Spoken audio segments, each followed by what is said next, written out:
The Wemby hate makes no sense. Yes, it does. And I'm about to explain to you why and how it makes sense. Just watch the whole video, man. We're seeing way too much hate coming Wemby's way after the It ain't 2026 NBA Finals. All of a sudden, the internet is calling Victor a fraud and a choke artist. And to me, this crazy pivot from praising his greatness one week to acting like he's a failure the next is completely ridiculous. Yes, blowing a 29-point lead in Game 4 looks terrible, but what we just saw should actually be terrifying for the rest of the league. Just before I break down why this backlash is way out of line, make sure you guys subscribe to the channel for weekly videos on Shout out the to NBA outside from the an NBA, overseas man. perspective. Okay, so let's be clear on what Wemby and the Spurs are specifically getting criticized for. First and Everything. foremost is the fact Here, San check out. Antonio blew double. Before we let outside the NBA, before we let him explain, we gonna explain. I'm gonna tell you, I'm gonna make it real quick for you, okay? This is why Wemby is not getting hated enough, because Kendrick Perkins, it's too many analysts, it's too many commentators about sports and basketball on the internet that's giving Wemby a pass for everything. It's like, bro, get off his dick. Get off his meat for 5 seconds, man. Real deal. He mushed somebody in the finals, mushed Jalen Brunson to the floor, damn near punched him, mushed him all the way to the floor. No call, no flagrant. But they cheating for OKC though. Oh, but the refs is on OKC side. Man, shut your stupid ass shit up. Anyway, no flagrant foul, no nothing. He elbowing Nas Reed, knocking him, damn near knocked him out cold, elbow to the throat. He losing in the finals and skipping out on media. And then he get beat in the finals and he walk off like a little bitch. After he choked in like 4 games straight. Let's do some live research, man. Let's do some live research. We gonna do it. Let's see. Victor Wembanyama stats for the finals. Let's look at it, okay? Game 1, 26, 12, and 2. 3 blocks on 6 for 21 shooting. Game 1 of the finals. At home. They lose. Game 2. 22. Oh, no. This is game 2. 29 points. 11 for 21 from the field. 9 rebounds, 2 assists, 2 steals, and 4 blocks and 4 turnovers. They lose. Game 3. 32 points on 11 for 18. 8 rebounds, 6 assists, 2 steals, 3 blocks. And they win. That was his only great game. That was his only good game. That was his only all-world, just this is crazy. 32 points on 18 shots. 8 rebounds, 6 assists, 2 steals, and 3 blocks on 1 turnover. And you win the game in the finals? Oh, on the road? That's nasty work. That was the only one he had. Next game, 24 points. 9 of 25. You blow a 29-point lead. Why are you 9 for 25, Wemby? That's the choke job, right? See, we supposed to judge him hard because y'all told us that he was the new face. Y'all, this is what y'all did to LeBron. This is what y'all did to Jordan. This is what y'all did to Kobe. This is what y'all did to Shaq. This is what y'all did to Carmelo Anthony. This is what y'all did to Allen Iverson. This is what y'all did to James Harden. Y'all still do to James Harden. This is what y'all would do if this was Steph Curry. If this was Magic Johnson. How far do you want me to go back? Y'all give him passes.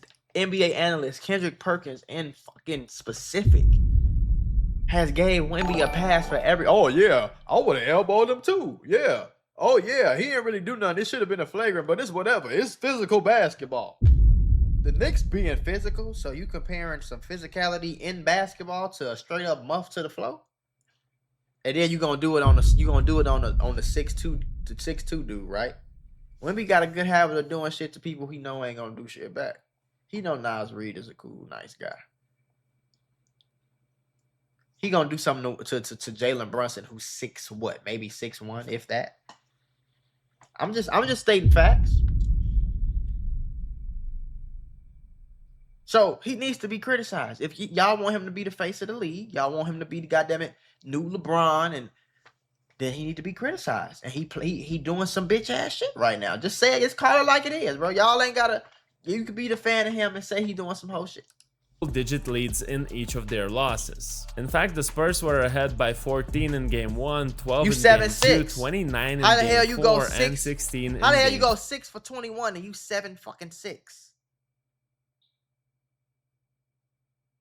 And you still got 26 points, but you got 12 points from the free throw line. Come 5. on, bro. The next What criticism the fans bring up is that What are we Wembanyama talking is a about? dirty player and that he flops too much. Partially it's due to some big viral moments, and partially because flopping in general became the focal point in the OKC series. Finally, I've seen a lot of backlash to Wemby's comments in both the pre-game and post-game press conferences. A lot of fans find Wembanyama's confidence as a sign of cockiness. Meanwhile, Draymond Green thinks it's more of a language barrier issue. And he's not saying Wemby's English is bad. He's saying that the way Victor tends to express himself can feel cocky because that's not his native tongue. As you can see, there's quite a lot to break down here, so let's address it one point at a time. Now, I think this wave of negativity towards the Spurs is completely ignoring where this franchise was supposed to be at this point in time.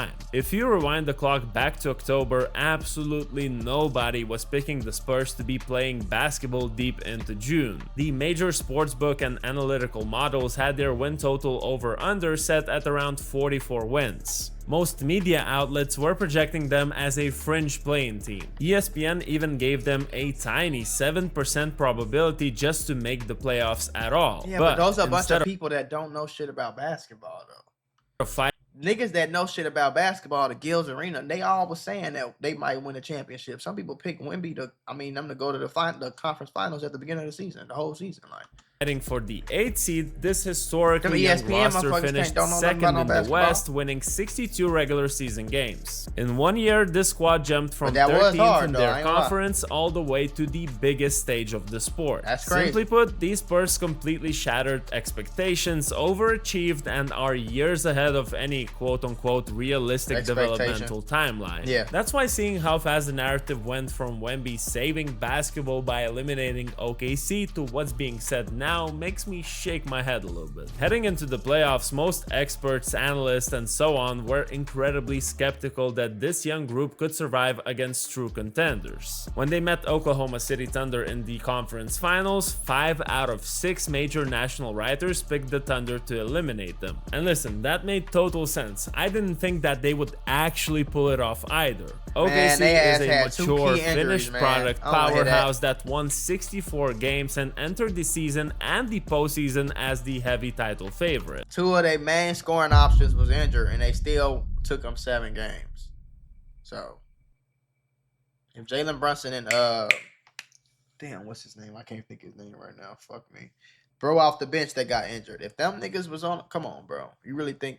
I don't think they would have lost, but hey, we'll never know. But the Spurs went out and took down the reigning champions anyways, winning the Game 7 on the road. Wemby outplayed the back-to-back MVP Shai Gilgeous-Alexander, took a massive physical beating in the paint, and won Western Conference Finals MVP at 22 years old. In some ways, it felt like they already played the championship series before the finals even started. Now, I'm not trying to sit here and sugarcoat those collapses in the finals because they were real and they were painful. The reason everyone's screaming the Spurs choked is because they completely dictated the flow in most of the games. In addition to having double-digit leads in all 5 games, the metrics show that San Antonio held the lead for roughly 73% of the total minutes played in the finals. In other words, the Knicks literally led only for 56 out of 240 total minutes and still won the series 4-1. New York was just way more composed in the clutch moments of these games. Take Game 2 for example. The score was tied at under 13. That's a choke, bro.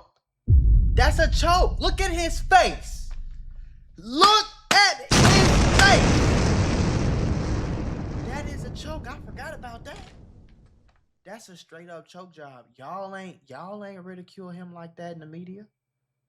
Y'all ain't go let LeBron James throw the ball off of his fucking teammate's back. Down 1 point in the finals. You gonna have call the popo, huh? You gonna have to call the popo. You hear? I'm gonna tell you something right now, boy. Wemby lucky he don't play for New York. If he played for New York and did the dumb shit he did and they lost, that man had to get traded. He couldn't his big ass couldn't walk through New York no more. No. So he lucky he played for the nice Spurs in San Antonio where everybody's nice and country and happy. Southern hospitality. You better be lucky or you out there, man.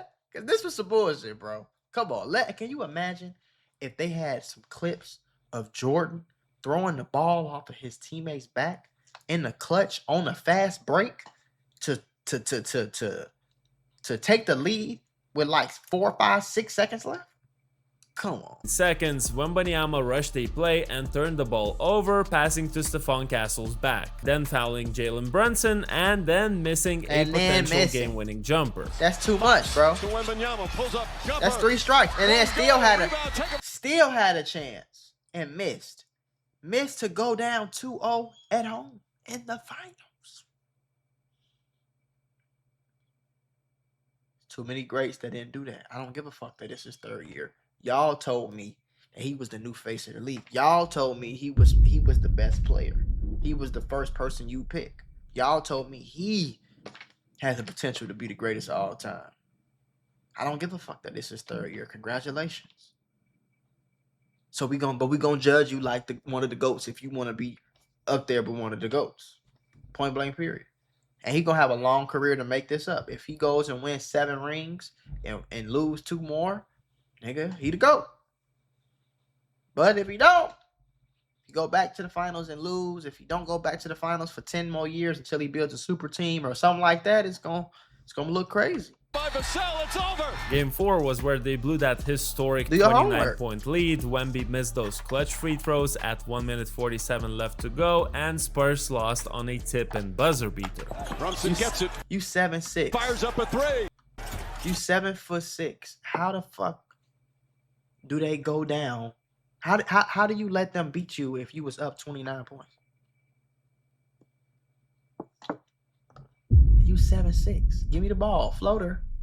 Give me the ball. Jump. Layup. Foul. Give me the ball. Layup. Give me the ball. Layup. Now maybe they take that 29 points lead down to 17. But if I'm 7'6", nigga, I'll promise you this ball going in that hole. This ball going in that bucket. Everybody move the fuck out the way. I'm about to post up. If he don't do nothing and he don't stop me, I'm gonna get all I need to do is get a little close. That's all. All I need to do is get right about here. Right about there, right about the edge of the blue area right there. Right about that little tick. You see the little tick right there? That little tick. 1, 2 tick. Right about that little tick right there. Boy, you give me right there. I'm 7'6". Layup. Shot no good. The chip, it's gone. It's gone.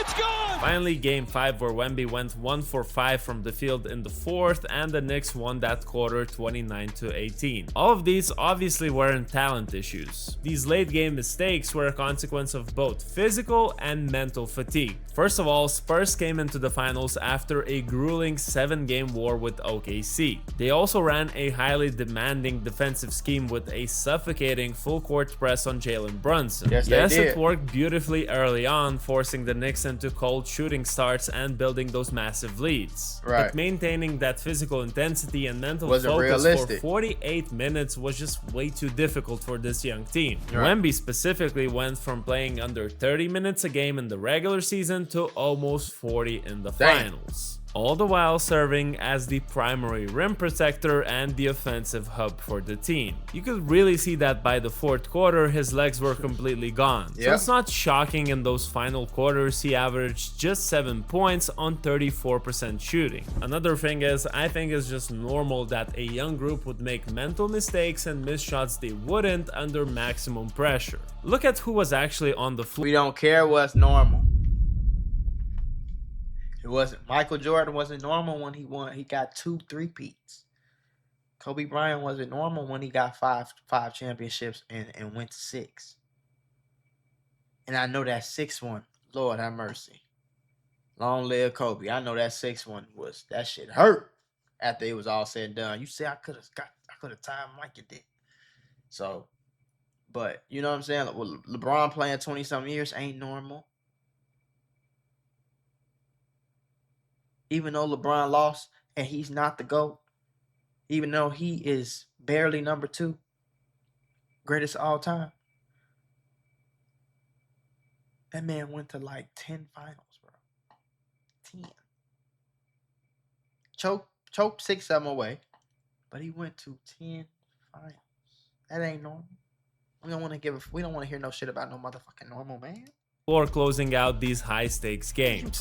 You have Wemby at 22 years old, Stephon Castle at 21, and a rookie in Dylan Harper at 20 against a deeply experienced team. On top of that, look at the sidelines. This literally was Mitch Johnson's first full season as a head coach. So this was his very first playoff run and his very first finals as the main decision maker. When you have basically a rookie head coach and a core of youngsters trying to navigate this absolute peak of basketball intensity, you're going to see some execution errors. Experience is exactly what you need in those specific moments, and you just cannot buy it in the regular season. Next, I want to address those complaints calling Wembanyama a dirty player. Yep, I'm talking about him crowding Jalen Brunson's landing area, shoving him in game 3, or crowding Jalen Brunson. See, that's cool when Draymond Green do it because y'all talk crazy, but nobody really is Draymond Green. Like, he's not the superstar. If Steph Curry does this, if LeBron does this, if Jimmy Butler does this, if Shea does this, if Joker does this, y'all would be ridiculing them. Y'all said he was up there with those people. Y'all said he was top 5, top 10 in the league. Some of y'all said he was the best in the league. And y'all gonna make it, you gonna say Anthony Edwards ain't doing no shit like this, bro. Shea, none of them niggas is doing nothing like this, bro. He did like 4, 5, 6 things, egregious, flagrant things in the same goddamn playoff run. Landing area, shoving him in game 3, or catching Cat with an elbow. Come on, bro. Let's just not pretend those weren't dirty plays. They were. But to play devil's advocate, let's not pretend any of us know what navigating that specific alien body is like. Also, this was a brutal physical playoff series where contact and retaliation flowed heavily both ways. Wemby had to absorb a lot of pulling, holding, and body checks from Towns on Pulling, holding, and body checks is not the same as me taking your face. Of course, the smallest player on the court, me taking your face and throwing it to the ground.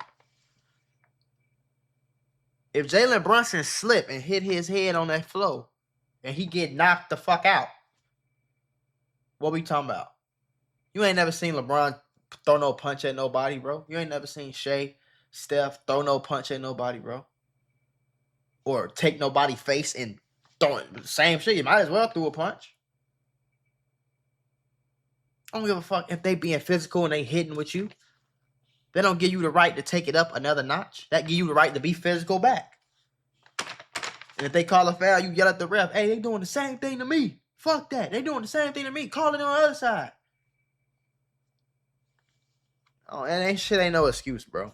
The same thing with Nas Reed. Oh, they being physical. Okay, so they being physical in basketball plays. That doesn't mean they ain't take their elbow and elbow you in your shit. Ain't nobody take their hand and punch you or muff you or slap you. What the hell?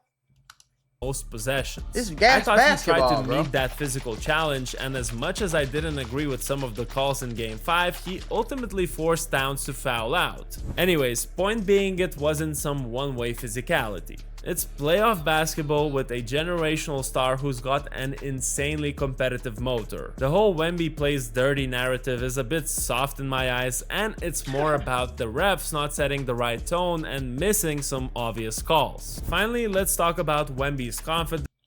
See what I mean? It's always an excuse. It's always an excuse for the nigga. No matter what he do, he be dead ass wrong. He could punch an old lady in the throat. Y'all gonna say, well, he's physical and he just got off the court. That's being perceived as cockiness. 2 days later, do you have a better sense of whether or not the group actually thinks they can pull this off? Yeah, absolutely. Everybody knows we're gonna do it.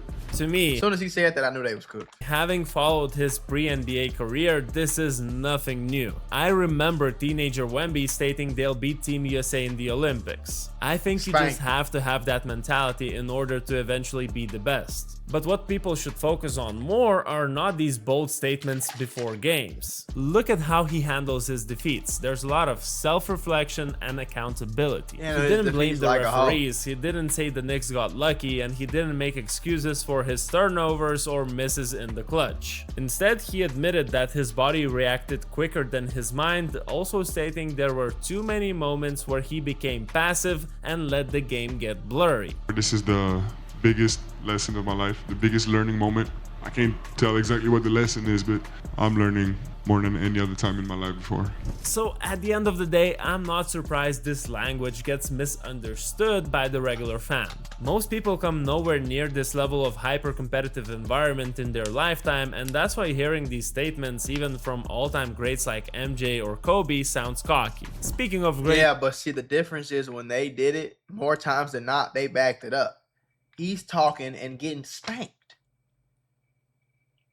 You see the difference? He talked to them about the Olympics. Yeah, we gonna win that shit. Ain't nothing. Spanked. Yeah, we gonna win. We gonna come back. The nigga, they said they was gonna come back 3-1. Nigga lost the next game. Spanked. Get him out of here. We're waiting. I'm waiting to see some prove it moments. I have not seen that from Wemby. And until I see that from Wemby, I'm not crowning him the face of a damn thing. And I'm not crowning him the greatest of shit. This was a nice run. But what do they say about the greats? Can you do it again? There's no one in the top 5 conversation that has only one championship or no championships. You can say Kobe, you can say Steph, you can say Michael Jordan, you can say LeBron, you can say Magic Johnson, you can say Larry Bird, you can say Kareem Abdul-Jabbar. I think Kareem got one ring? That might be crazy. I think he might actually have one ring. No. I'm not tripping. I don't know what year it's over, but that shit old as hell. But anyway, yeah, like, so you gotta do it again. What you gonna do next? Now, if you come next year and get spanked in the second round, I'm looking at you crazy. If you come back and get back to the finals and you win the finals, I'm like, all right, you that nigga. You gotta win first though. statements, even from all-time greats like MJ or Kobe, sounds cocky. Speaking of greats, let's actually look at where they were at age 22. MJ didn't win his first championship until his age 27 season because he spent 3 consecutive years getting demolished by the Detroit Pistons' notorious Jordan rules before he finally bulked up to survive. At that exact same age of 22, LeBron James dragged an underdog Cleveland team to the 2007 finals, only to get swept by the Spurs. San Antonio's veteran defense completely dismantled him, forcing him to shoot a miserable 17% outside the paint. Then LeBron suffered an even more embarrassing collapse against Dallas in 2011 before he ever learned how to win a championship. And when all that happened, there's 2 things that happened. Number 1, it hurt his legacy. Number 2, he got judged for it. Until he won that ring, they ridiculed and judged him and talked crazy about him because he went to 2 finals and lost back-to-back times. The second time he did it was with a super team after he went to the Heat and joined the super team, and people already didn't like that. Then you got to the finals and lost against the old man Mavericks. They was looking at him crazy.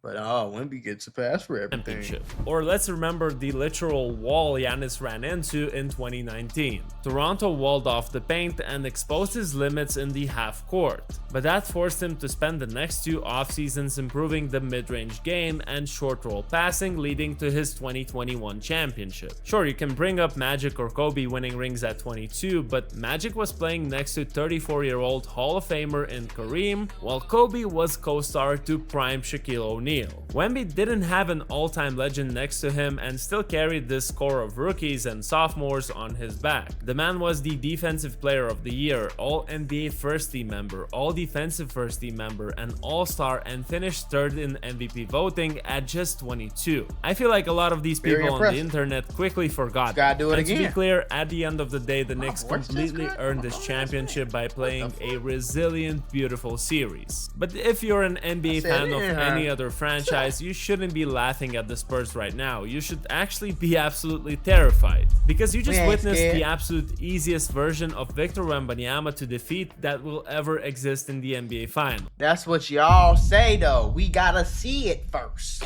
Do I believe you? Yeah, I think Wemby gonna be a cold motherfucker when it's all said and done. I love his attitude. I love his mentality when he playing. But he gotta prove it to me first, man. He proved that he can hoop, but he ain't proved that he can get it done, bro. He did not. He would have been better off losing in the conference finals. Just being honest. It's like, yeah, you may be better off losing, but right before you get there, than getting there and lose. Because it's like you got all the way to the mountaintop and they slapped the shit out you. At least you got to the conference finals. You ain't get all the way to the top. You feel me? But it's all that little shit gonna matter, bro. MVPs, all defensive player. He probably gonna get about 5 of them. About straight. The next 5. You can see that motherfucker probably ended up with 19 defensive player of the year. You know what I'm saying? Unless another Wemby is somewhere brewing. I don't know. We don't know. But yeah, that nigga gonna get a bunch of DPOYs. But he gotta get the MVPs, he gotta get the all NBA teams, he gotta get the all-stars, and most importantly, he gotta get the rings. He gotta back it up, and he gotta go get 2, 3, 4 of them if he wanna be considered one of the greatest. It just is what it is.